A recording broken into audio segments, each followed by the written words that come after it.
Hello friends, welcome to my YouTube channel again. आज हम क्या करने जा रहे हैं, केमिस्ट्री का एक नया chapter, second chapter solution start करने जा रहे हैं। तो हमने इस चैप्टर में क्या पढ़ना है, होमोजेनियस मिक्सचर ऑफ टू और मोर substances can be varied. Homogeneous mixture क्या होता है, जिसका एक फेस हो, है ना, जिसका एक फेस हो वो होमोजेनियस मिक्सचर। जैसे मिल्क है, उसमें बहुत सारे कंपाउंड्स हैं, लेकिन एक फेस क्या दिखता है, वाइट कलर का ही दिखता है ना एक फेस उसका। उसमें फैट भी है, बहुत सारी, मतलब बहुत वैरायटी ऑफ न्यूट्रिएंट्स हैं उसमें, लेकिन होमोजेनियस मिक्सचर है वो। तो हम इस चैप्टर में होमोजेनियस मिक्सचर ही करेंगे और टाइप्स ऑफ सॉल्यूशन करेंगे। और इस चैप्टर में हमें क्या ओवरथ्रू करना है, कंसंट्रेशन, सॉल्युबिलिटी, वो पढ़ेंगे। देखिए, टाइप्स ऑफ सॉल्यूशन क्या होते हैं, वो किस पे डिपेंड करते हैं, on the basis of their components. अगर 2 कंपोनेंट्स है तो उसको बाइनरी सोल्यूशन कहेंगे, 3 कंपोनेंट्स उसको टर्नरी सोल्यूशन कहेंगे, 4 कंपोनेंट्स है तो उसको क्वार्टरली सोल्यूशन कहेंगे। ठीक है, सोल्यूशन हमने या true solution as well as true solution या होमोजेनियस मिक्सचर पढ़ना है। टाइप्स ऑफ सोल्यूशन किससे बन के मिल के बना होता है, कंपोनेंट से। अगर 2 कंपोनेंट्स हो गए तो उसका नाम बाइनरी सोल्यूशन, 3 कंपोनेंट हो गए टर्नरी, 4 कंपोनेंट क्वार्टरली। ठीक है, अब देखिए सोल्यूट और सॉल्वेंट, हमने बेसिकली 2 कंपोनेंट्स वाला करना है, 3 कंपोनेंट्स और 4 कंपोनेंट्स नहीं करना। जैसे हम सपोज कर लेते हैं, हम एक लेमोनेड बना रहे, हमने वाटर लिया, उसमें शुगर डाली, वो कौन सा बना, बाइनरी सोल्यूशन।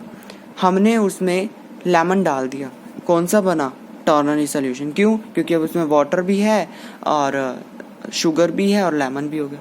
अब हमने उसमें क्या डाल दिया, अब हमने उसमें डाल दिया सॉल्ट डाल दिया, तो कितने हो गए, लेमन, वाटर, शुगर और सॉल्ट, तो क्या हो गया, क्वार्टरली सोल्यूशन हो गया। लेकिन हमें क्या करने हैं, 2 कंपोनेंट बाइनरी सोल्यूशन ही करने हैं।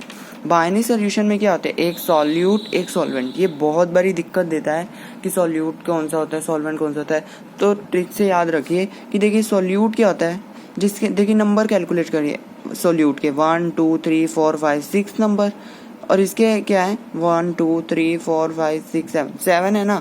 मतलब सोलवेंट के क्या है, सोलवेंट ज्यादा बड़ा नाम है, तो क्या होगा, जो मोर अमाउंट में प्रेजेंट हो वो सोलवेंट, जो लेस अमाउंट में प्रेजेंट हो वो सोल्यूट। ठीक है, यहाँ तक समझ आ गया। हम मास ऑफ सोल्यूट को WB भी लेके चलते हैं और मास ऑफ सोलवेंट को WA। अब सोलवेंट बड़ा है ना तो उसको ज्यादा रिस्पेक्ट देंगे, तो WA कर दिया। ठीक है, उसके बाद टाइप्स ऑफ सोल्यूशन, हमारे पास 9 टाइप्स ऑफ सोल्यूशन होते हैं। कौन कौन से होते हैं, liquid solution, solid solution and gaseous solution. तो देखिए, लिक्विड सोल्यूशन कौन सा होता है, जिसमें सॉल्वेंट कौन हो, लिक्विड, और सोल्यूट कौन हो सकते हैं, सॉलिड हो सकते हैं, लिक्विड हो सकते हैं, गैस हो सकते हैं। ठीक है, और इन सोल्यूशन को क्या कहते हैं, solid in liquid solution, liquid in liquid solution, gas in liquid solution. जो भी सॉल्वेंट होता है उसको बाद में लिखा जाता है और सोल्यूट को पहले, solid in liquid, liquid in liquid, gas in liquid. ठीक है, अब सॉलिड सॉल्वेंट, आप देखिए सॉलिड सोल्यूशन कौन होंगे, जिसमें सॉल्वेंट सॉलिड हो, solid solid solid, solid in solid, liquid in solid, gas in solid, और इनके एग्जांपल हम बाद में अभी स्टडी करेंगे। ठीक है, सोल्यूट गैसियस सोल्यूशन, जिसमें सॉल्वेंट क्या हो, गैस हो, तो हम क्या करेंगे, solid in gas, liquid in gas और गैस इन गैस। ठीक है, यहाँ तक हम कर चुके। उसके बाद क्या है, एक्वस सोल्यूशन और नॉन एक्वस सोल्यूशन कौन से होते हैं। Aqueous solution are that solution जिनमें सॉल्वेंट क्या हो, वाटर। जरूरी नहीं हर सॉल्वेंट वाटर ही हो, इसीलिए क्या है, non aqueous solution when solvent is not in water, जब सॉल्वेंट क्या हो, वाटर नहीं हो, कोई भी हो, ऑर्गेनिक कंपाउंड करता है। ठीक है, कोई भी हो सकता है, लेकिन जब सॉल्वेंट वाटर ना हो तो नॉन एक्वस सोल्यूशन कहलाते हैं। इस चैप्टर में हमने बेसिकली क्या करना है, कंसंट्रेशन और सॉल्युबिलिटी। कंसंट्रेशन क्या होती है, amount of solute present in given quantity of solution. अब ये तो सेम है, अमाउंट ऑफ सोल्यूट प्रेजेंट इन, लेकिन यहाँ पर सैचुरेटेड सोल्यूशन में है। देखिए, हम सपोज करिए एक बीकर लिया है हमने,